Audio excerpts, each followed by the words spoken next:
In today's episode, I'm talking Fort Wilderness, 4 parks in one day, and a whole lot more. I only hope that we never lose sight of one thing, that it was all started by a mouse. You are listening to the Main Street Magic Podcast with your hosts, Jeremy Stein and John Marone. Hello and welcome to another episode of Main Street Magic. I am your host, Jeremy Stein, and we're doing something a little bit different today as I bring you a day-by-day trip report from my recent visit to Walt Disney World. As always, please check us out on the web at mainstmagic.com and follow us on Twitter and like us on Facebook at mainstmagic. And please make sure you go out and leave us a rating and review on iTunes. We would really appreciate it, and it helps the show grow. And if you'd like a chance to win a free Fuel Rod battery charger, go ahead and leave us a rating and review. And if we end up reading your review on the show, you might have a chance to win one. And if you don't know what fuel rods are, they're the first reusable portable charging system that allows you to fuel or charge your mobile device on the go and then recharge or swap it for a fresh one. And they have these stations all over Disney. I used them quite often on this past trip and absolutely loved having that tiny little power in a pinch right in my pocket. I'm currently spending 6 days and 5 nights at Disney's Fort Wilderness Campground, and I plan to check in and record each day to string together my full trip review. And then later in the show, I'll even have some special guests on. So yesterday morning, which was Wednesday, January 24th, I arrived at Fort Wilderness about 10:30, and my site wasn't quite ready. If you've never been to Fort Wilderness, there is a ton to do here. It's actually Disney's largest resort. So even if you're not staying on property here and camping, I would highly recommend that you come and spend about half a day checking everything out. So because my site wasn't quite ready, I decided to quickly shoot over to Epcot, and I only had time to check out Disney and Pixar's Short Film Festival, which is in 3D, and I had never done that before, so it was actually very cool to see the 3D elements of some of those short films that you've seen, play before. Some classic Pixar films just added so much more, and they do add somewhat of a fourth dimension element to it. So this is in the theater that Captain EO used to be in, and while this is a pretty good short-term replacement for that, I really wish they would bring Captain EO back. It is such a classic attraction. If you've never seen it, it's one of the best things that used to be at Epcot, and you just can't beat laser shooting out of Michael Jackson's crotch. Midway through the show, I got a text on my phone that my site was ready, and I went ahead and just headed right back so that I could go ahead and set up the camper. One thing I will mention is that Touring Plans also works for room requests as a site request when you're staying at Fort Wilderness, and I was very happy to see that I got the site directly across from the one that I requested, and I had requested in the 700 loop, and the reason was it is very close in proximity to Pioneer Hall, which is where Hoop-de-Doo Review is. That's where Mickey's Backyard Barbecue is, transportation, the beach, and the boats over to Magic Kingdom. So I wanted to be within walking distance of that because it will help cut down on some of my travel time within the resort. Much like an old Key West or a Caribbean beach, there are a lot of stops within the resort for buses. So depending on where you're staying, you could be on a bus for quite some time. Now, one of the things you can do here that we have done in the past is rent a golf cart, and it can get a little expensive during the day, so I'd probably only recommend this if you really do plan to spend some time at the campground. But with a golf cart, or even with your own vehicle, you could drive up front to the main hall, park there, and then hop right on the Disney buses for whatever transportation you need. Something else I absolutely love about Fort Wilderness, and we've done a lot of camping at different parks throughout Southeast United States through Georgia and Florida. So a lot of people think of camping as truly just being outdoors in the dirt and the bugs and everything like that. And Fort Wilderness is the complete opposite. Now, short of having to technically bring your own room, most of the sites are paved. All of the roadways are paved. Everything is just as clean at Fort Wilderness as it is at any other Disney resort, and they definitely live up to their normal expectations. The bathhouses, which they call comfort stations, house laundry rooms, ice machines, and then full baths with showers, and these are some of the cleanest bathrooms I have seen anywhere throughout all of our camping. Something else that's great is, again, as I said, there's so much to do here. So they have pony rides and horse riding. You can go down to the beach and watch the fireworks at the Magic Kingdom at night. You can even check out the electric water pageant each evening right before the fireworks as well. Something else that you get that most people don't realize is you will get magic bands with your resort stay. And while you're not going to need the magic band to get into your camper, you will need it to get into the comfort stations. So after I got all set up, I went ahead and headed over to Disney Springs. And I was planning to meet John there as he was in town checking out all the Pro Bowl activities that are going on during this week and weekend. So we met up at Enzo's Hideaway, which only opened about 2 weeks ago. This is a cool little speakeasy type bar and full restaurant serving Italian food and custom drinks. So I had a beer and John had a cocktail, and both were excellent. The food menu is a bit pricey, so I will be interested to see how this does, as it seems like everything at Disney Springs is really starting to potentially outprice the Disney customer base. So we'll just kind of see how that goes. After Enzo's, we had 5:30 reservations to go check out Star Wars Secrets of the Empire. Now, if you remember on a previous episode, I did this with my daughter Kaylin on opening day back in December, and we absolutely loved it. So when I knew John and I were going to be at Disney Springs, I really wanted him to experience it as well. So we went over and did Star Wars, and you'll be able to listen to a separate episode with our full reviews on that. After Star Wars, we had reservations at the Edison. Now, we had not heard a lot of positive things about the Edison, and some of that rang true during our visit. But again, I'm just going to tease you here and kind of make you wait for our full review on another episode. After we finished up at the Edison, John went back to his hotel, and I decided to head over to Jock Lindsay's Hangar Bar, which is right down the road there from Edison. I absolutely love this place. It has one of the best atmospheres, I would say, in any of the bars or lounges throughout Disney. I had some wings, I had a Schopenhauer, think I pronounced that correctly, and just kind of sat and enjoyed myself just for, about another hour before I headed back to the camper. One other thing I want to mention before I wrap up today, at Disney Springs, there is live entertainment throughout. And there's a big main stage right near World of Disney that has rotating live acts. And one of the ones we happened to walk up on was called Free Daps.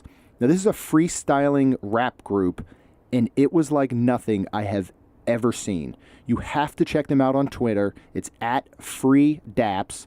That's FREEDAPS. These guys were unbelievable, and I have never seen anything like this. So definitely check them out. So it's Thursday morning. I'm going to go ahead and wrap up this portion of the trip review because I'm about to head out and see if I can do all 4 parks in one day. I'm also going to try and do all 4 modes of Disney transportation today. So that'll be bus, monorail, boat, and then the minivan. And see if I can get each of the 4 parks, try and experience at least 2 attractions, maybe grab something to eat or drink, and I will report back on that in just a bit. To all the memory makers, the ones who know there are only so many moments before the sword is passed, only so many mountains left to climb together, and only so many days before she finds her own Prince Charming. So to all those who know the best memories in life are the ones you hold on to for a lifetime, don't wait. Let the memories begin at the place where dreams come true. Well, I did it. All 4 parks in one day. I didn't quite hit all 4 modes of transportation in the same day, and I'll touch on that a little bit later. So I'm sitting in the camper. It's Friday morning, January 26th, and I want to talk some about my 4 parks one day that happened yesterday. So first off, I just want to say, I think Disney is about memories. It's not about how many attractions you can do. It's not about just cramming every possible thing in one day so that you're exhausted, you're just tired, because that's not going to create the same memories as just taking your time and really enjoying everything that Disney has to offer, at just your own pace. But I had always wanted to do all 4 parks in one day, and since I'm down here solo right now before my family arrives later tonight, I figured this was the perfect time to try it because then I didn't have to drag kids around and, possibly slow down doing this. So I got up early, and Magic Kingdom was not opening until 9 a.m. There were no extra magic hours, but I figured Magic Kingdom probably made the most sense to start at because it was a quick boat ride away. So the boats start running here at Fort Wilderness 30 minutes prior to park opening. So I hopped on at 8:30, got through security, went through the pass holder specific line to scan my Magic Band, and gathered right around the front of the stage, where at 8:55 in front of Cinderella's Castle, they're going to do their new opening greeting. So you get to see some Disney princesses, you get to see some other Disney characters, and Minnie and Mickey will basically kick off opening that day at Magic Kingdom. So we've talked about this before, and I do want to mention I had no fast passes for this trip at all while I was doing all 4 parks. So I really had to figure out how I could do things and not spend too much time to make sure that I could get to all 4 parks.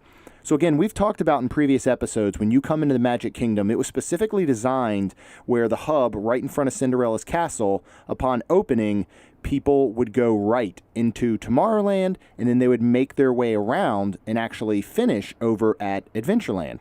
I've always gone the opposite way because of that.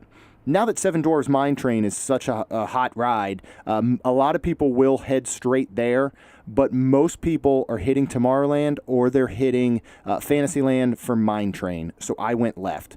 I walked right onto Jungle Cruise, and I was on the very first boat. After that, headed over to Pirates, walked directly onto Pirates. After that, headed to Big Thunder, waited maybe 5 minutes, then over to Haunted Mansion, where I had maybe a 10-minute wait, and I decided I would end up, Magic Kingdom for that morning at Hall of Presidents. I was really interested to see all the new updates that they did of Hall of Presidents, and political beliefs aside, this is a must-see attraction, and the updates were absolutely outstanding. There's moments in that show that just give me chills and definitely makes me very proud to be American and proud of the history and everything that we've been through as a country. Say what you want about the new animatronic. To me, when you look at, the last handful of presidents and their animatronics, the likeness is just about as good on the new Trump animatronic. So while there certainly is a lot of joking and there's a lot going on, around the internet and social media, I think Disney did what they do, and they did this animatronic to the absolute best liking that they could of Trump. And I think I did a pretty good job with that. And the movements are so fluid, and it's just, take your time to look around that stage when all of the presidents are standing up there, because not for 1 second does one of them stand still. There's always some sort of movement going on, and honestly, it is absolutely incredible. All right, so I'd already knocked out a boat ride, and I'd already knocked out Magic Kingdom. So around 11 a.m., I headed over to the monorail to make my way over to Epcot. Now I got to Epcot and decided I would immediately head over to Test Track, and I was going to do the single rider line. I cannot recommend enough doing single rider. I understand that you want to be able to ride with your family or maybe with your kids, but if you do not have a fast pass and you don't want to stand in line for 60 plus minutes, which it's always going to be, go ahead and do single rider. And there's 2 reasons. One, this single rider line moves faster than any others in Disney. And that is because of the seating within the ride vehicle. It's 2 rows of 3. So you have an odd number. If you look around, it just turns out that most families and groups that are at Disney happen to be an even number. So most of the time, there's going to be an opportunity for at least one single rider in every vehicle that goes through. So, again, imagine in the standby, you have a family of 4. Well, they're going to say, 2 on row 1, 2 on row 2. Right there are 2 additional single riders. Now, if you're there with somebody, the chances of you getting in the same ride vehicle as they are is very, very good, and I see it time and time again. And usually you're not going to be sitting next to each other, but you may be, front row and back row in the same seat directly behind each other. So after that, it was lunchtime. I was starving, and I had wanted to check out Chose a Day Margarita because they have tacos, which I absolutely love. I named my dog Taco. So I wanted to see what those were like and maybe go ahead and test out one of their frozen margaritas. Now, we had the guacamole in the past with the chicharrones, and I highly recommend those. They're absolutely delicious. I got the tacos El Pastor, and again, amazing. Now, tacos and a frozen margarita, which is pretty large, came to about $21. They're two very small tacos, and they have a side of Mexican street corn, which was also very good. So $21 for a drink and some lunch, which wasn't incredibly filling, is a lot, but I would still recommend trying these out at some point during your trip. So my next plan was to go check out the show at the American Pavilion, because I've actually never seen it, and as I walked up, they had said that the show was currently down. However, right next door to that, inside the American Pavilion, they were giving away the pass holder perk for Festival of the Arts, and it is a watercolor painting of Belle. So I went ahead and picked that up. If you are a pass holder, you can go in there, just show them your ID and your pass holder card, and they'll go ahead and give you one per person in your party that's also a pass holder. So I walked down and decided next I would just do Impressions de France. Again, a show I had never seen before, so I wanted to check that out. It's very, very good. I would say everybody check something like that out once. For me, I don't know that it's something I would do time and time again, and I certainly hope that they're going to do some upgrades to this show, much in the way that they're working on over in China. I was still hungry after that, so I went and grabbed the scallops over at the Festival of the Arts booth in America. Amazing. Absolutely delicious. Highly recommended on that one. And then I went ahead and I also got the deconstructed BLT back at the front area of World Showcase, which again was absolutely incredible. Those were the only two Festival of the Arts dishes I tried on that day, but I would recommend both of them, and we will certainly be trying out some more food with my wife and kids tomorrow on Saturday.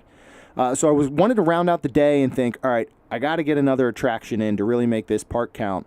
So I walked right over to Figment and walked right in. After that, decided originally that I was going to take a minivan over to Hollywood Studios. So I get a text from John saying, what are you thinking? That's a pretty expensive ride, $20 for what's going to be a few minutes. Why don't you take the boats, the Friendship boats, from the back entrance of Epcot, the International Gateway. You're going to make a couple stops at Boardwalk and then over at Yacht Club, and it's going to take you right to Hollywood Studios. So John is much, much more smarter than I am, so I decided to go ahead and take his advice, and I took the boats.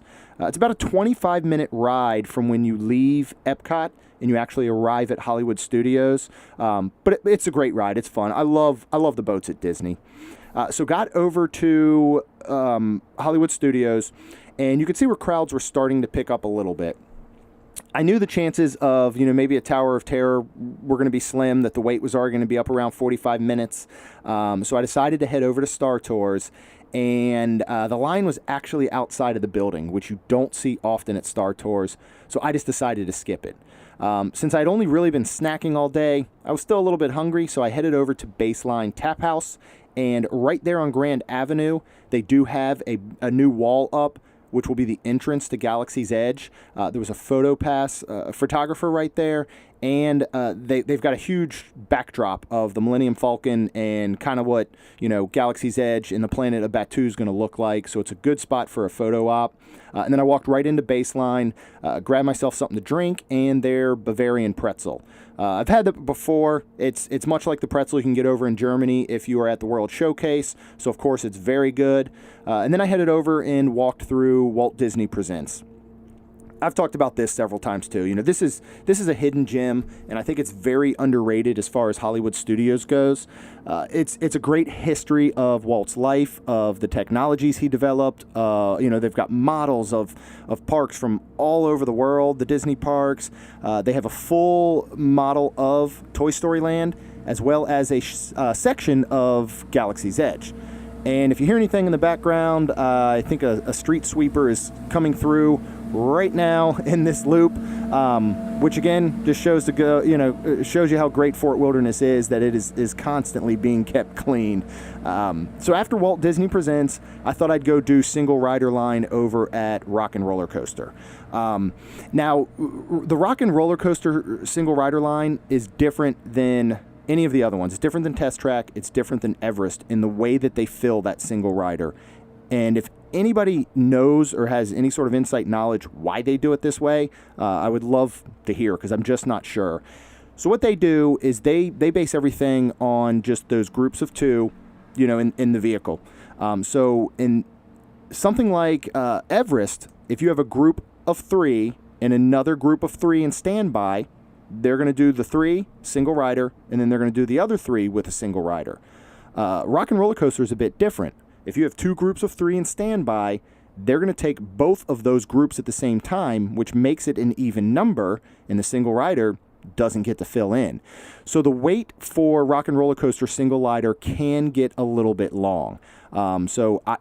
They're looking at, okay, we have a group of 3, and then we have maybe a group of 2, a group of 2, a group of 2.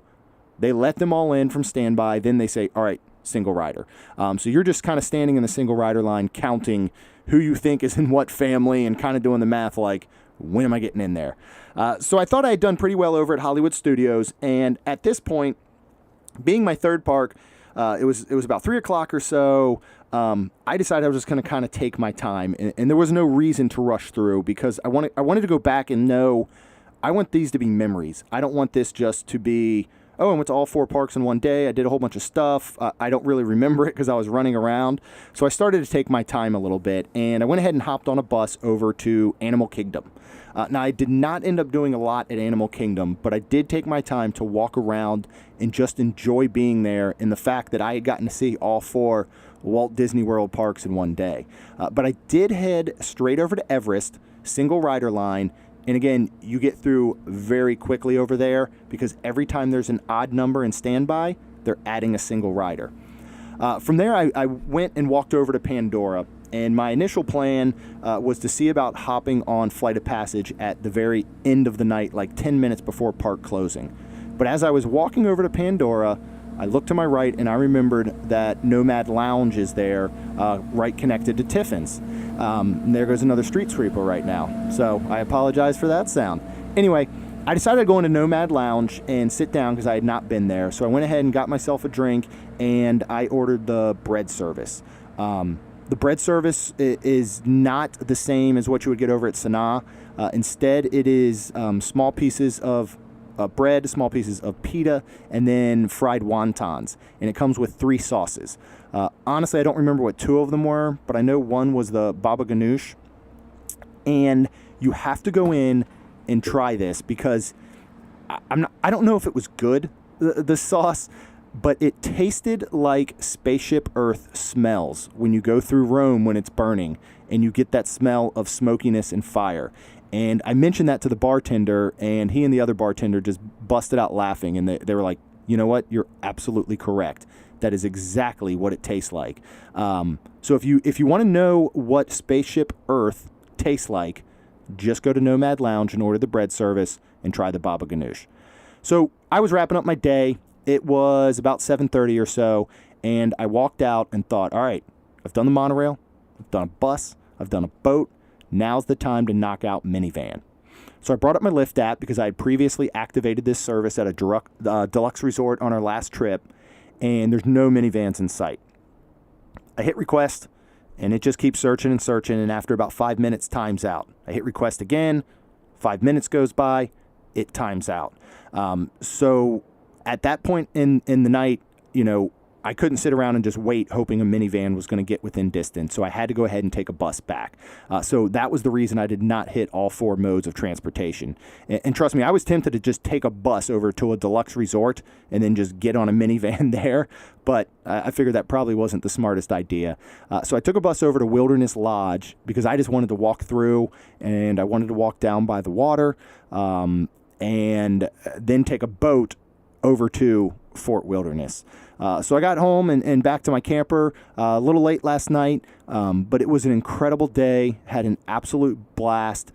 If you have a chance to see all 4 parks in one day, do it. If you have a park hopper, even if you just step foot inside and you see each of, the park's landmarks, the castle and Spaceship Earth and the Tree of Life and the Chinese Theater. And yes, I said the Chinese Theater is the landmark at Hollywood Studios. Disney's going to tell you it's Tower of Terror. I'm just going to disagree there. So if you're looking at my 4 landmarks, Chinese theater's falling under there for Hollywood Studios. But so got to sleep, and I just woke up this morning, was up a little bit early, and around 7:30 I thought I'm just going to go for a walk. I'm going to walk down to the beach. And as I'm walking down to the beach, out of curiosity, because I see people lined up near the boats, I look at what time Magic Kingdom is going to open. So it was going to have extra magic hours at 8 a.m. And I thought, well, why don't I hop on a boat and just go over to Magic Kingdom? So that's what I did. I got over to Magic Kingdom at 8. I got in there and did a few things. I did People Mover. I did Buzz Lightyear Space Ranger spin, and I did the Carousel of Progress before I said, let's go back and let's record all this information. So something I want to mention when you go over to Magic Kingdom, if Space Mountain is ever down, immediately go and get on the People Mover, because chances are the lights are on in Space Mountain, and they were this morning. So I hopped on People Mover, and it will take you through Space Mountain, and you get to see what Space Mountain really looks like in the light. And it's very interesting, and it's almost a little bit scary when you see how compacted this roller coaster is kind of in and of itself. Again, after that, I went over and decided to do Buzz Lightyear because it was a walk-on ride. This is a ride that something's got to change. The theory behind the ride is excellent. The execution of it is absolutely horrible. And it's potentially one of the worst rides in all of Disney World, in my opinion. And maybe some of you agree with me. But if they could at least update the laser system that they have, I think it could at least improve the ride. Other than that, it needs a complete overhaul.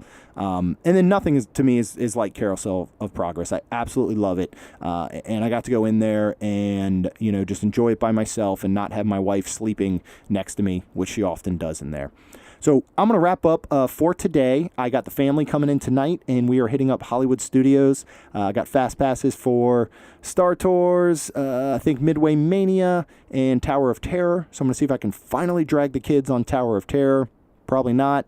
And then we probably will stick around and check out the Star Wars Nighttime Spectacular. So I will report back tomorrow morning, and I'll talk to you all soon.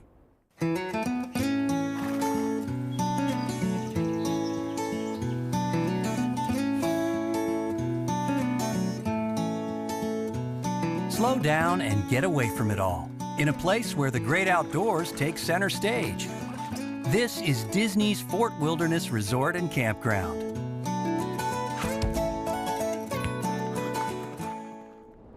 Hey, welcome back. I am now joined by my lovely wife, Rhonda. Hello. And we want to go ahead. It is Sunday afternoon, so we took a little bit of break between recording, but we got so wrapped up, I think, in everything with the family coming and joining me. But we do want to update you on a few of the things that we did. So, Rhonda, you guys got into town Friday afternoon, evening, right around dinner time, and the girls ended up deciding that they did not want to go to Hollywood Studios. Yes. They pretty much just wanted to hang around the campground.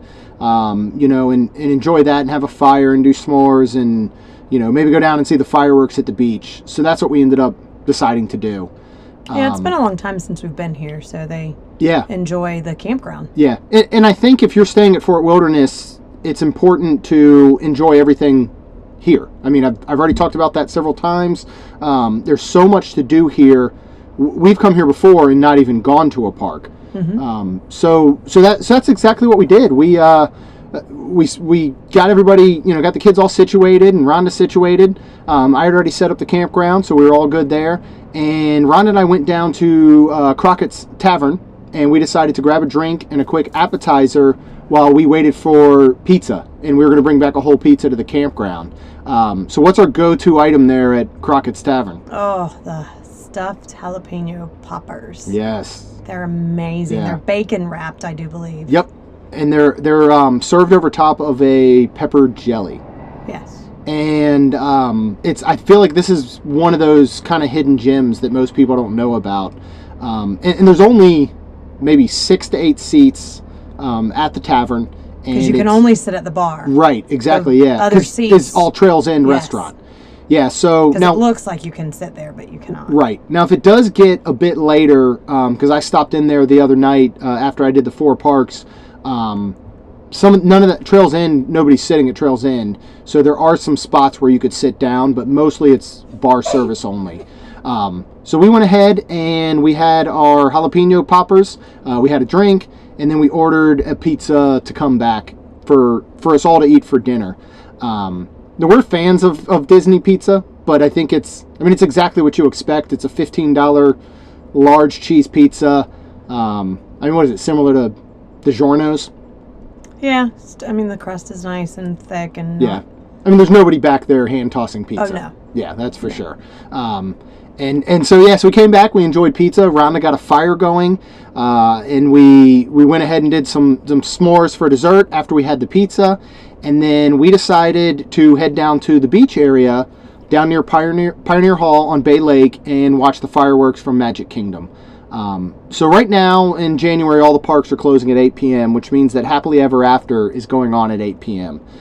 So we got down there, I don't know, maybe 20 minutes or so early.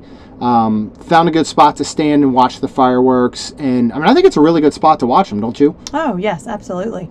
Yeah, they pump in the music. So There's speakers all over the beach.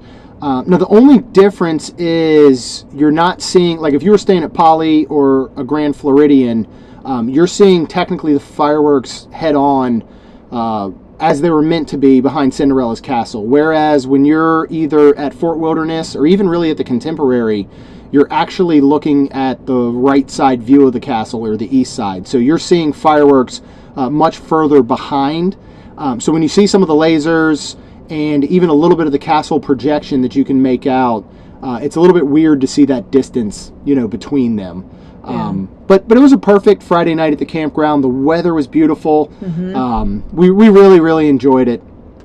So we got up Saturday morning, and reluctantly I dragged the kids and Rhonda to rope drop at Epcot, because that's what I make us do pretty much every time. And for a specific reason I've talked about plenty times before, is that if you're going to fast pass, obviously because of the tiers, you've got Frozen, you've got Test Track, and you've got Soarin'. You can only get one of them. And we don't usually use a fast pass for Frozen. We'll use it every once in a while and, just deciding if we want to do it that trip. But every single time we rope drop Soarin', I get a fast pass for Test Track, and then we'll just, at least we knock those two out, Yeah. And so it works out every single time. We've barely waited more than 10 minutes, 15 minutes at any given time. And this time we actually got there a little bit earlier. Kids got ready real quick. Yeah. So we were walking in At 8:30. a little bit after 8, and then we had to wait a few until they let you in at 8:30. Yeah. So they'll go ahead and gather you right in front of Spaceship Earth. And if you're going to look at rope dropping, at least get there by 8:30 and line up, because at 8:45 the Jameters are going to come out, and they're going to basically do a 10 to 15 minute show. And those are the guys that are banging on trash cans, and it's like a whole kind of street drumming routine, performance. Mm-hmm. So you can check them out at 8:45, and then they're gonna rope drop right around 9 to even a few minutes before, and then we always just make our way over to Soarin'. And this time, it was like no other. I think we were walking off the ride. I looked at my watch at 9:10. Yeah, something like that. So 9:10, 9:15. Yeah. So it was quick. And then we know that that's one of the Tier 1 rides that we're done with. Yep. And we had a fast pass for Test Track at 9:20. So we know, 9:20 to 10:20, we went ahead and did Living with the Land. If we wanted, we normally will go over and do The Seas with Nemo, and we'll walk around the aquarium, and we'll still have plenty of time to get over to Test Track. But we skipped the whole Nemo this time, and we went over directly to Test Track. So rode Test Track. And then Mission Space. Yeah, and then did Mission Space. Me and the girls did it. Rhonda's not a big fan of that ride. I'm just too closed in. Yeah, and I'm not a big fan of the ride anymore since they changed the green side. But the kids love it, and Lacey has started riding it, so we go ahead and do that. And from there, we checked out some of the sidewalk chalk art that they had going on, and we went ahead and started just to make our way around the country. Yeah. So we wanted to try out some of the food, and I'm going to go through a couple items that we tried, and we can kind of just talk about them real quick because you do still have about 2 weeks left to enjoy Festival of the Arts. So it runs through February 19th. And have you talked about for kids when we do the countries like this? No, but we can talk about that. Why don't you talk a little bit about each of the festivals and what there is to purchase each time that we can do with the kids that keeps them entertained while we're eating and drinking around the world. It gets a little boring for kids, and they have complained before about it. And we found that every festival have a scavenger hunt that it usually we thought it was like $6.99 or something in pass holder discount you get, but this last time, and now this has been the best prize, but it was $8.99 we saw. But we get 2 of them, and the girls, we go around, and depending on what it is, this time was Figment, and it was paintings because it was art. I think it was it Food and Wine with Ratatouille? Yes, it was. Yep. Okay. Yeah. So you're going to have one in every country. So you got 11 countries, so there are 11 different items to find. For this one, all of them were inside. Yes, because they were paintings. Yeah, and we have, I think with the Food and Wine, it was inside and out. Mm-hmm. And even for Flower and Garden, there was some inside and out. Is that the eggs ones? No, because eggs was separate from a festival. I think that was just around Easter time. Oh, okay. I'd have to look at the calendar. But it is a great way for the kids not to be bored, and you can enjoy walking around the countries and eating the food, drinking, and them not be nagging at you. Yeah, and the other thing I had mentioned to Rhonda that I really, really like is it makes you take the time to go into each country. It slows you down. Yeah, you're right. It does. It completely slows you down. You don't just blow by a country because you're just excited to get to the next one.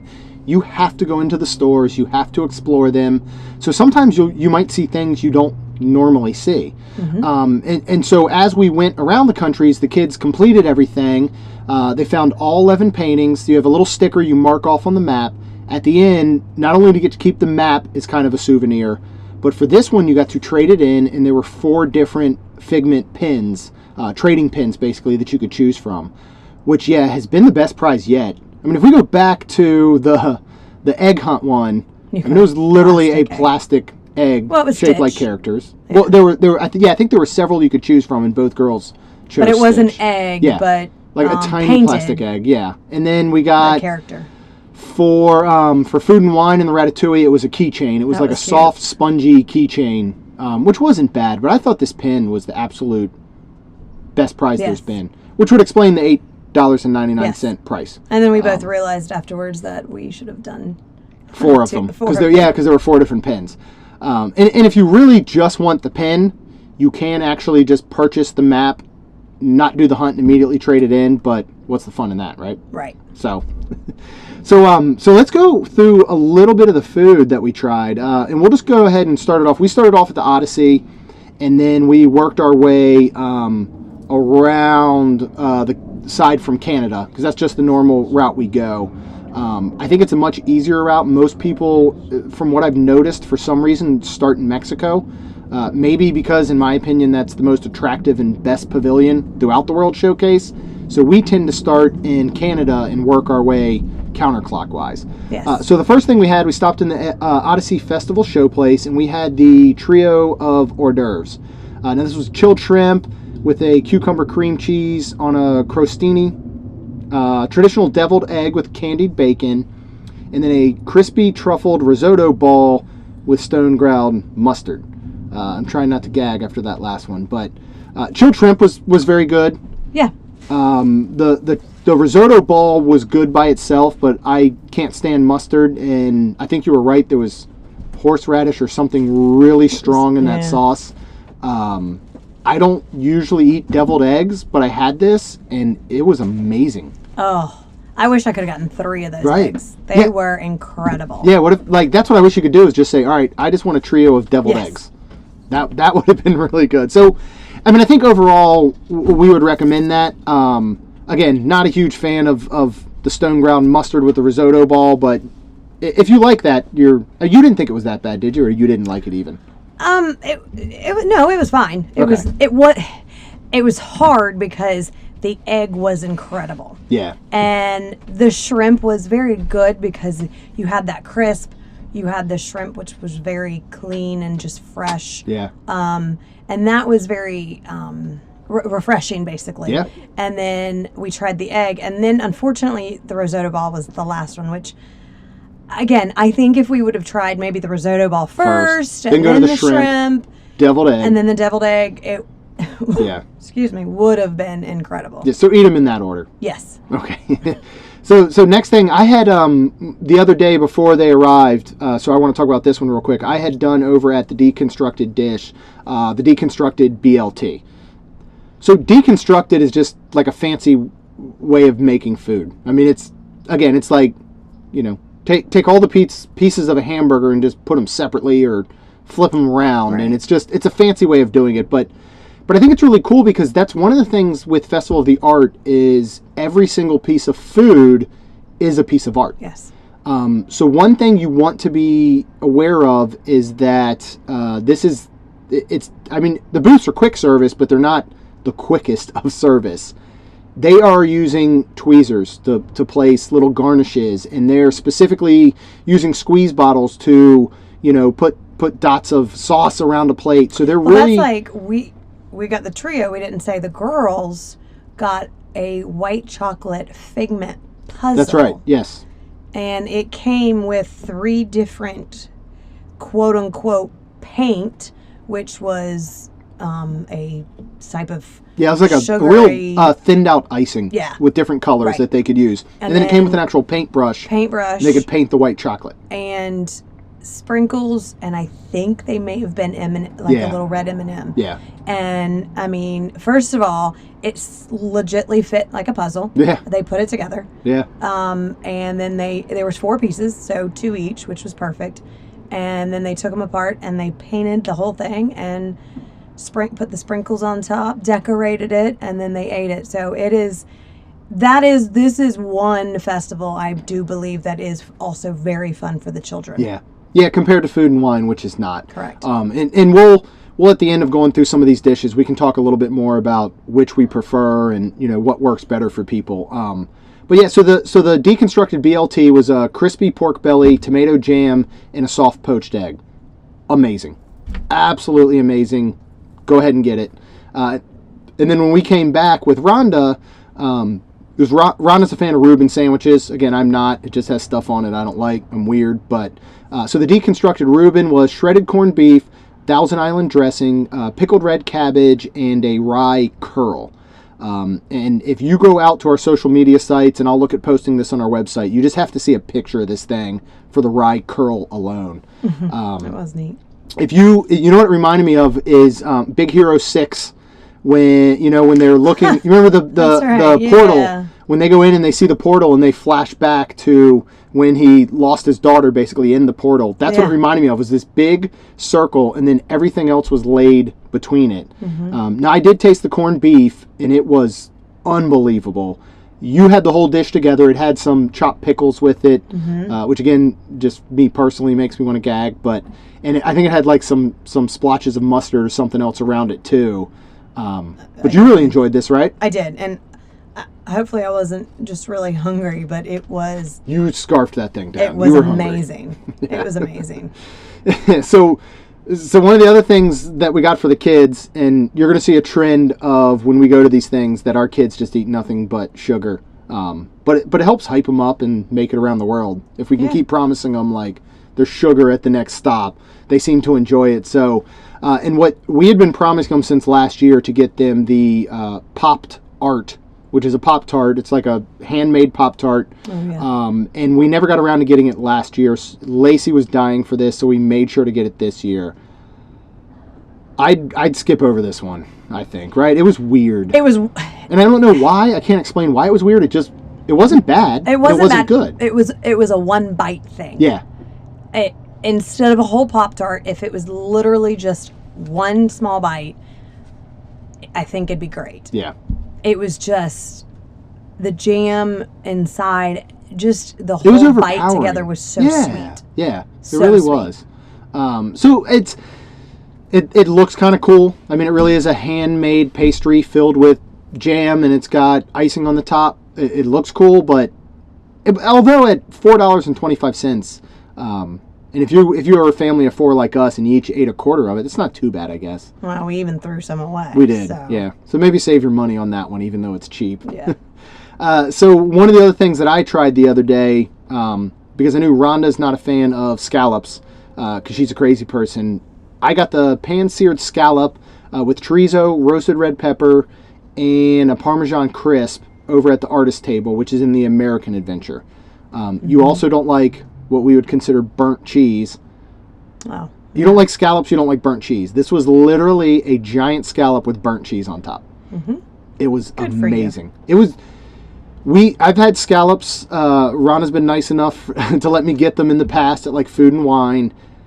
We don't really eat them at home a lot because Rhonda's not going to eat them, but sometimes I'll get them out at restaurant. This is the best scallop I've ever had anywhere.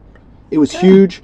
It was tender. It was perfectly seared on the outside. It was tender on the inside. The chorizo and roasted red pepper that was served on top was really flavorful, and then the Parmesan crisp had a little edible flour too, which again is just Did you that eat it? extra. Oh yeah, it's edible. All right. It's in the word. Checking to see I if gotta you eat ate it. Yeah. So this to me was a standout dish. One of the best things I've probably had at any of the festivals, to be honest. Wow. If you're a scallop fan. Nice. And if you're not, you can go ahead and skip over it.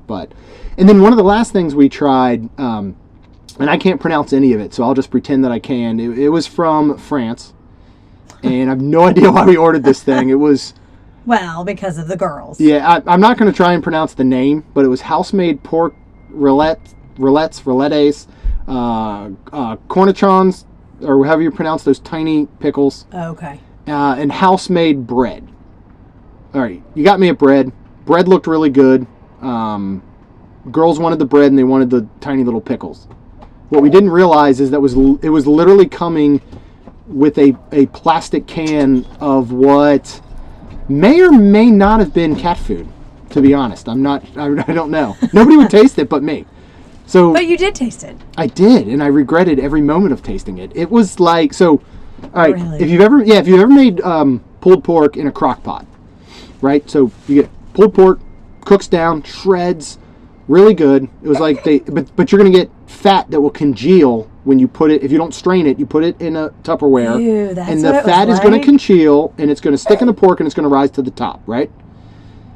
This was like making pulled pork in a crock pot, letting it cool, putting it in a blender and just blending it to death, then putting it in a plastic can, of all things, pressing it down as hard as you could, letting all the fat congeal on top, and then charging somebody like $11 or whatever it was to eat it. Oh, It was wow. weird. And you know what's funny? The flavor wasn't that bad. I mean, it tasted like cold pulled pork, but I could not get past the fact that it was literally served in a plastic cat food can. It even had a plastic top Yeah, that that looked had like a fake looking Yes. tab I did pop. see that. Yep. So presentation wise, I'm not so sure that was a good idea.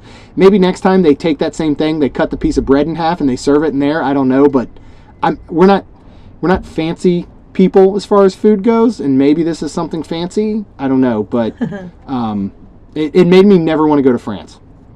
I can say that. If this is the type of food they're eating, I don't really want to go there. So, but that pretty much, that wrapped up, Festival of the Arts. So last year it was a shorter time period, and it was only on the weekends. This year they've opened it up during the week, and we can all just guess that's because attendance is usually low during January and early February. So they're trying to open up, Disney's trying to open up whatever they can to drive more traffic into the parks. I think they've succeeded because it's been busier than normal.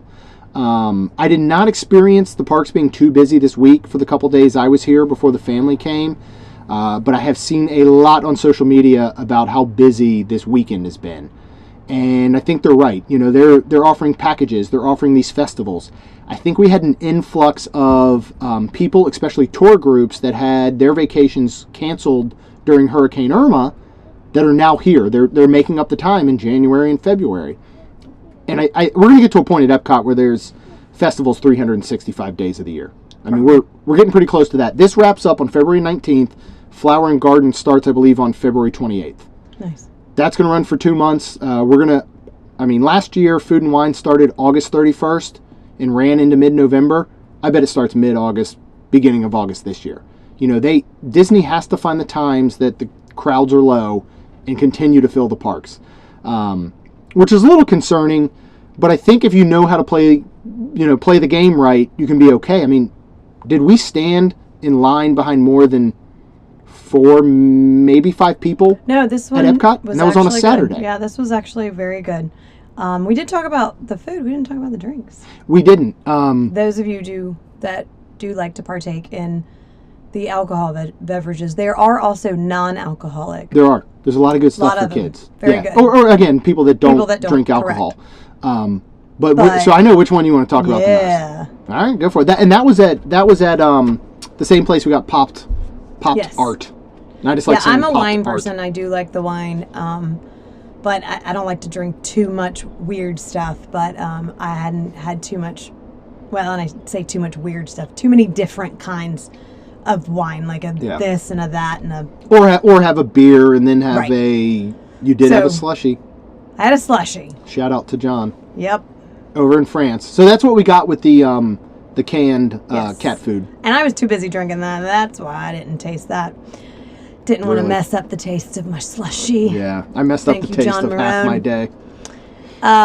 But Back at Painter's Palette with the popped art. I had that, and then I didn't have anything until we got basically to the end. And there was this wine, and it was called, I don't even know what it was called, like No, either. I don't remember. some type of wine. Yeah. And I was like, you know what? I think I want it. I was debating, and then finally we got it out of line, and then I got back in it. And there was also a Festival of the Arts little commemorative wine thing. Yeah. So we got one of those. flute. Yes. And then we got a regular one. This wine was gorgeous. Yeah, really was. It apparently, we find out later because we went ahead and bought a bottle, that it is got pearl dust, which is 100% edible, non-harmful, everything's fine. But it made this wine beautiful. Yeah. I mean, I told Kaylin to take Jeremy his because they already poured it and they were waiting for mine because I wanted to see him to see how beautiful. Like, it was kind of bubbling. It was like a almost sparkly, weird little bit, but it was bubbling and making this. It looks like fairy dust. It's in it, beautiful. swirling around. It's beautiful. And when it settles, it's a perfectly clear liquid when it settles. So over in the shop right next door, that's what attracted us in there. Right, was because she was out front with the bottle, swirling it around. Yes. And you could see it. And we had a red one. Apparently there was a blue one that supposedly tastes like cotton candy, which my kids like perked up at that. But they were selling a white one / yellowish. Yeah. But I love a Pinot Grigio. That's one of my go-to wines. So I started asking questions, and this one lady came over and started explaining, and the red was almost like a rosé, Yep. and then the blue cotton candy, whatever. But she said the white was, because I don't like things too sweet, and she said it was almost like a drier, but not too sweet, not too dry. Yeah. And I was like, sold. I want this bottle. Yeah.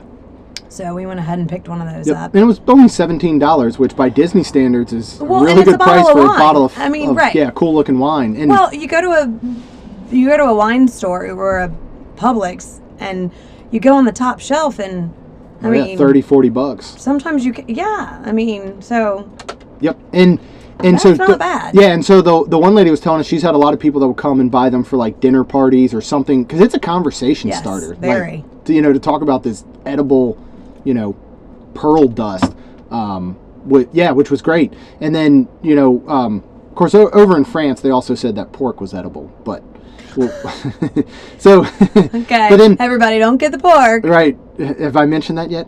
So can we talk about the little bit of Disney magic? We won't mention any names because I don't want to get anyone in trouble. But Oh yeah. I think it goes a long way, and sometimes it doesn't hurt to just talk to cast members and treat them the way you would want to be treated. So it was a full bottle of unopened alcohol.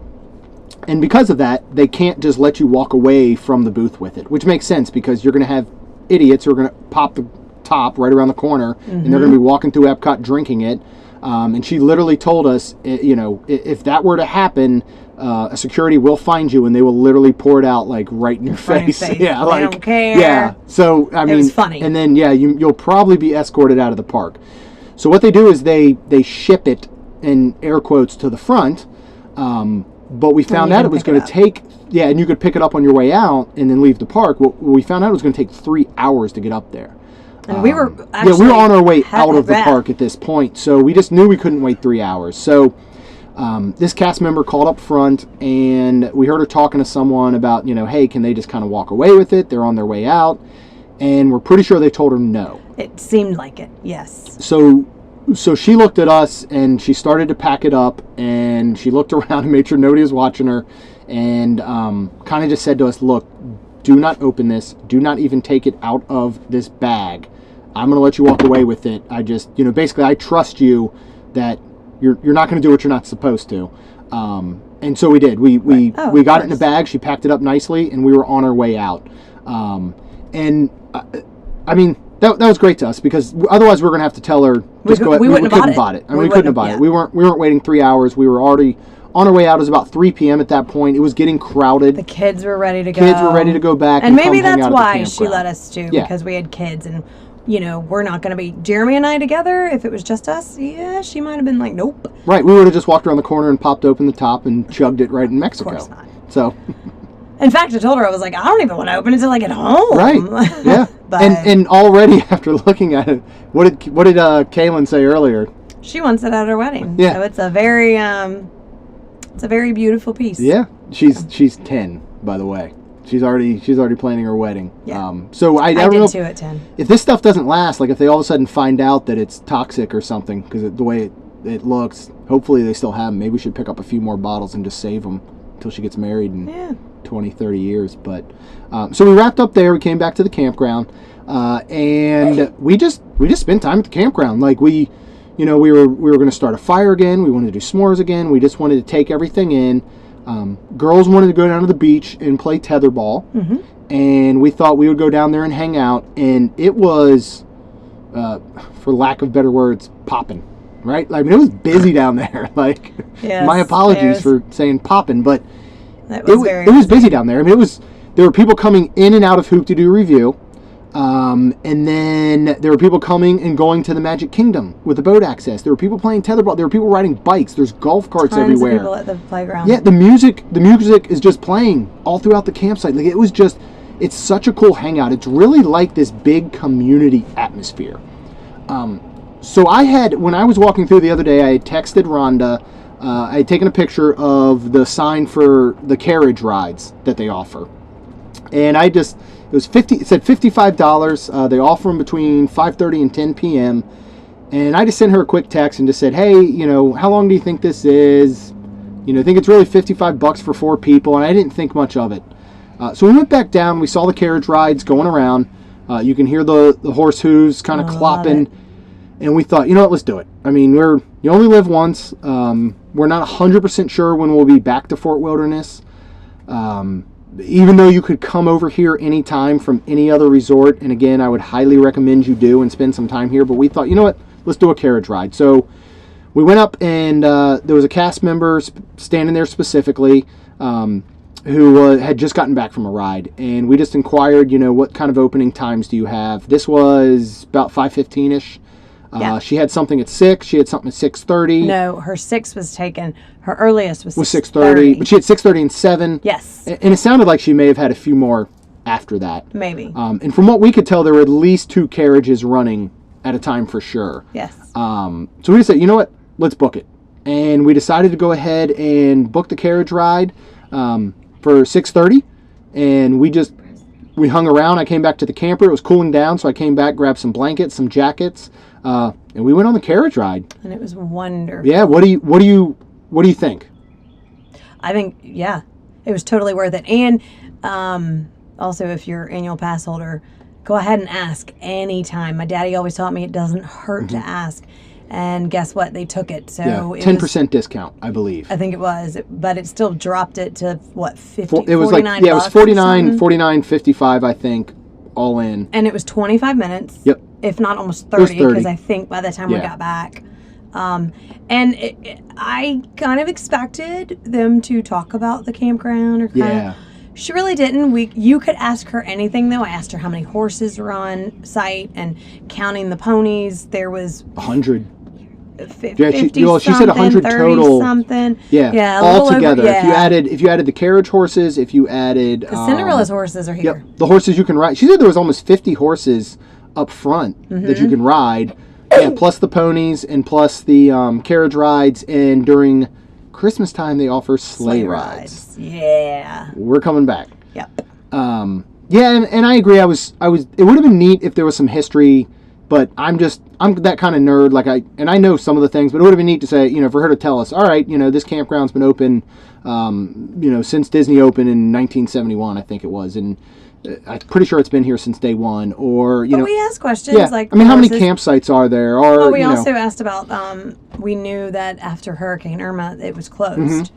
yeah, for 2 And weeks. So we didn't know how long it was. So Yeah. it was 2 weeks. Yeah. She said they lost a lot of trees, but still, you just ask and Yeah. Yeah. I think any question we asked, she would have answered, and maybe we should have just asked more. But yeah, we really, really enjoyed it. I think it's something we would recommend. Now, it is up for 4 people. You cannot do more than 4. correct. Same thing with the sleigh rides during Christmas time. And they'll take you through several of the campsite loops. And a lot of these campsites, you've got, especially during this time of year, you have snowbirds down here that are staying here. And I'm pretty sure you can stay on one single site for an entire month. And then the only thing is you would technically have to change sites, from what I remember. So you could stay here as a snowbird 3 or 4 months.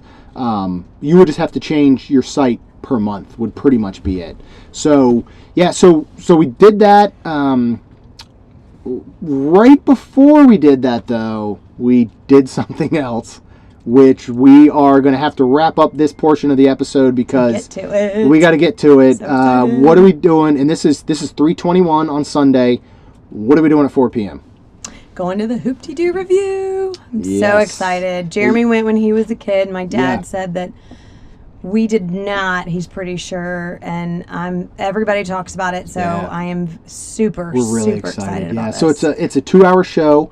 Dinner. It's all you care to enjoy, according to Bruce from Unlocking the Magic, and included with it actually is beer and wine, which again for value is really, really good. Yes.